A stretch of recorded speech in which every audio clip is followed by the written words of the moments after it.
انہوں نے عرض کیا اے میری رب میں اس امر سے آپ کے پناہ مانگتا ہوں کہ آپ سے ایسے امر کی درخواست کروں جس کی مجھ کو خبر نہ ہو، اور اگر آپ میری مغفرت نہ فرمائیں گے اور مجھ پر رحم نہ فرمائیں گے تو میں بالکل ہی تباہ ہو جاؤں گا۔ کہا گیا کہ اے نوح علیہ السلام اترو، ہماری طرف سے سلام اور برکتیں لے کر جو تم پر نازل ہوں گی۔ جیسا کہ نوح علیہ السلام نے زمین پر پیر رکھ دی اور ان سے ابھی دنیا آباد ہوگی۔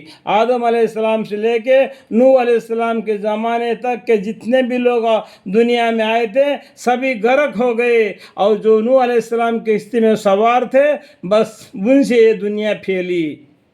اب بھی کافر و مشرک شرک کرنے والے نہیں ہیں کیا؟ دیکھو، اور ان جماعتوں پر جو کہ تمہارے رب کے تمہارے ساتھ ہے، اور بہت سے ایسی جماعتیں بھی ہوگی کہ ان کو ہم ٹھنڈے روزے عائش دیں گے، پھر ان پر ہماری طرف سے سزا سخت ہوا کا ہوگا۔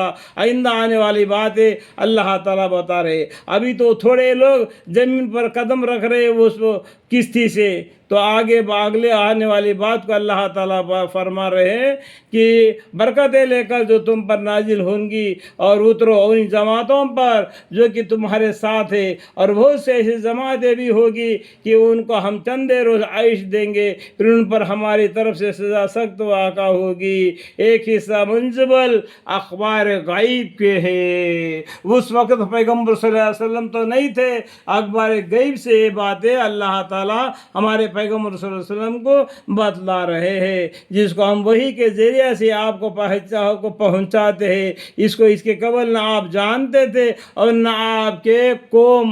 سو صبر کیجئے، صبر کیجئے، یقیناً نیک انجام متقین کے لیے ہے۔ نیک انجام آخری کس کا ملے گا؟ متقی پرہیزگاروں کو ملے گا۔ ہم نے عاد کے طرف ان کے بھائی ہود علیہ السلام کو بھیجا، انہوں نے فرمایا گئی میری قوم تم اللہ کی عبادت کرو، اس کے سوا کوئی تمہارے معبود ہونے کے قابل نہیں، ایک اللہ کی عبادت کرو۔ ہود علیہ السلام نے عاد کو بولے تو تم اس بت پرستی کے اعتبار میں متقرب ہو۔ اے میری قوم میں تم سے اس تبلیغ پر کچھ معاوضہ نہیں مانگتا، میرے معاوضہ تو صرف اس اللہ کا ذمہ ہے جس نے مجھ کو پیدا کیا، پھر کیا تم نہیں سمجھتے؟ افلا تعقلون۔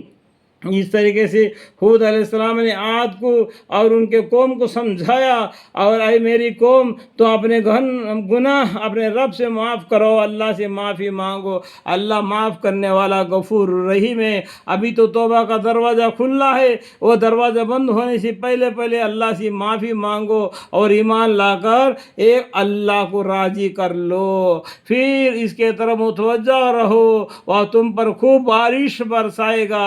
اگر تم توبہ کرو گے، توبہ کے بدولت اللہ تعالیٰ ایک تو تمہارے گناہ معاف کر دے گا، دوسرا تم پر خوب بارش برسائے گا، اور تم کو اور قوت دے گا اور طاقت دے گا، تیسرا، اور تمہارا قوت میں ترقی دے گا، چوتھا، اور مجرم رہ کر اعراض مت کرو، مجرم رہ کر اللہ کے حکام سے الٹے مت پھیرو۔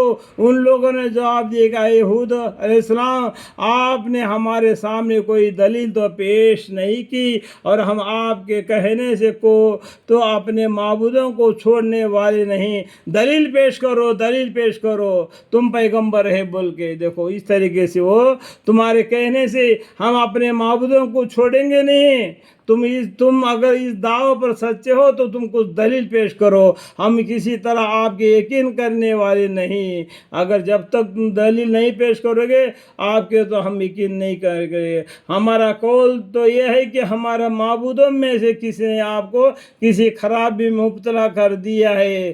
ہود علیہ السلام نے فرمایا کہ میں اعلان اللہ کو گواہ کرتا ہوں، اور تم بھی سن لو اور گواہ رہو کہ میں ان چیزوں باتوں سے بیزار ہوں جن کو تم خدا کے سوا شریک قرار دیتے ہو. یہ گواہ ہے ان کے بیچ میں ہے، میرے بیچ میں اللہ گواہ ہے. تو تم سب مل کر میرے ساتھ دھو گھات کر لو، پھر مجھ کو ذرا مہلت نہ دو. اس طریقے سے ہود علیہ السلام نے انہوں سے فرمایا.